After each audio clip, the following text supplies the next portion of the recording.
Back in 2007 and 2008, when I learned how to knit, one of the big must-knit patterns was the Noro Striped Scarf pattern by Jared Flood. It works with pretty much any colorway combination of Noro Kureyon or Silk Garden, and thanks to Noro's amazing color transitions, it works with any skein of yarn that you have. I was obsessed with making one back then, but never got around to it. Recently, after organizing my stash, I came across a few skeins of Noro I had set aside in hopes of making this scarf, and I had a brilliant idea. I should try to make this on the knitting machine. The original is ribbed, but really the two stripe color transitions are the fun part, so I figured it would look almost the same. Definitely worth a try, and it turned out so cool. I'm sure you can figure out how I did it, but it's a little bit fiddly, so I'll show you what I did. First off, you'll need a yarn bowl or mixing bowl on a chair like I have here. As you get going, you'll have one ball of yarn in the middle of your machine and one ball of yarn off to the side. You'll be switching the balls of yarn every 2 rows to create the stripes, which I will admit is a lot of work, but it's worth it. This is why you'll want your yarn bowl on the chair, so you can actually reach it easily when you need to switch. I painted a tiny yellow dot on my number 1 needle on my machine so I can see it coming around before it passes me by and it's too late. I highly recommend doing this if you are making this kind of a project where you'll be switching yarns a lot. You'll use one ball of yarn to cast on like normal, leaving a 20-inch tail for your bind off in the center of your machine.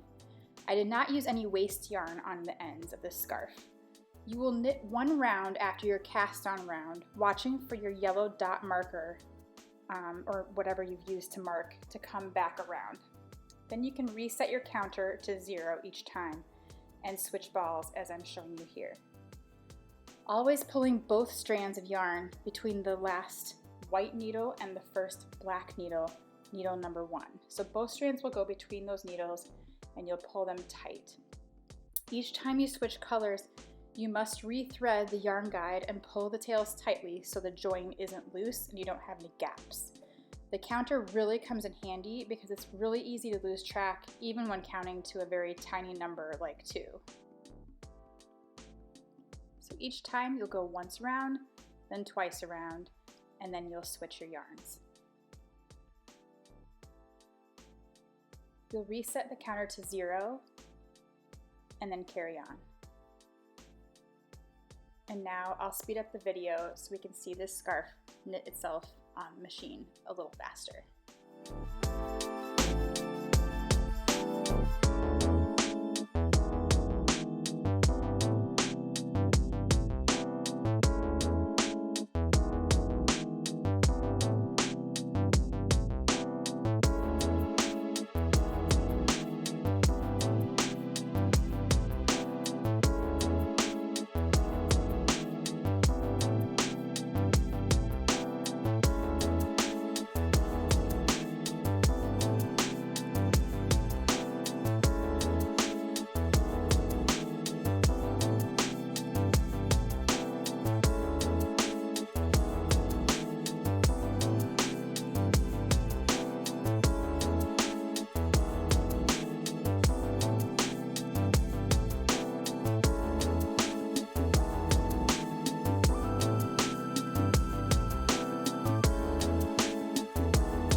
Once you've knitted the scarf to your desired length, it's time to remove it from the machine.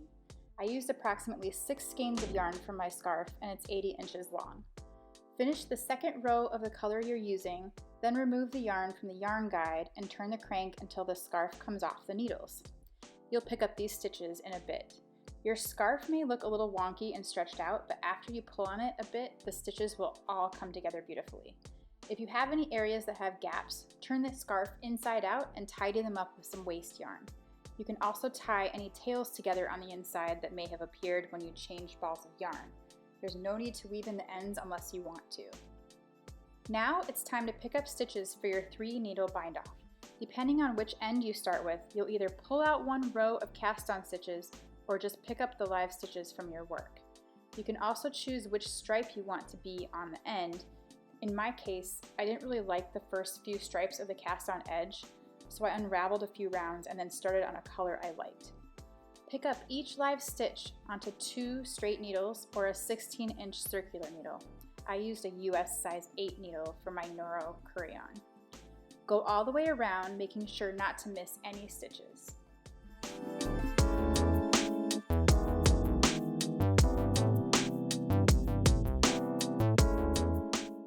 Next, divide your stitches in half and position the needles in your left hand parallel like this.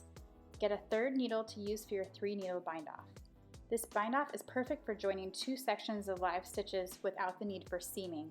For this bind off, you'll insert the tip of your 3rd empty needle into the front leg of the 1st stitch on the front needle, then into the front leg of the 1st stitch on the back needle. You'll wrap the yarn around your needle and bring it through both stitches. Then carefully slip both stitches off their respective left-hand needles. You'll have 1 stitch on your 3rd needle. Do this once more to make 1 more stitch on the 3rd needle, so you have 2. Then bind off that stitch. With the yarn in the back, insert one of the left-hand needle tips into the stitch furthest from the right-hand needle tip and lift the stitch up and over the stitch closest to the end of the needle. Repeat this process. 2 stitches on your 3rd needle, then 1 leapfrogs over the other until all your stitches are bound off except for the last loop.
When you have 1 loop left, draw the tail through the last stitch and secure the end.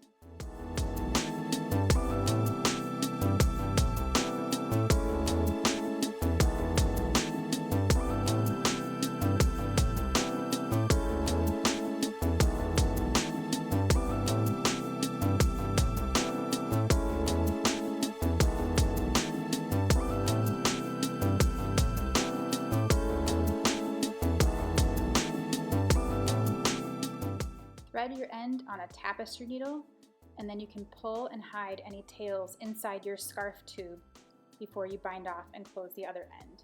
This makes a nice finished edge.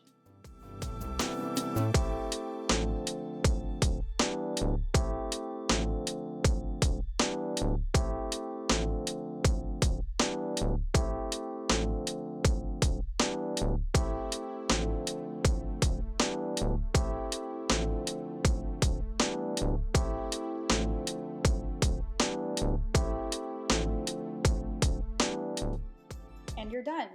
I can't get over how amazing these stripes are in person, and I can't wait to wear this scarf. Also, I'm really excited to see how this knitting machine is helping me finish a project I've wanted to make for years while using up yarn that I already have in my stash. This Noro Striped Scarf is one of my very favorite knitting projects so far. Have you ever made a stripy scarf on your knitting machine? let me know in the comments. And please like and subscribe if you like this video. There will be more to come. Thanks for watching.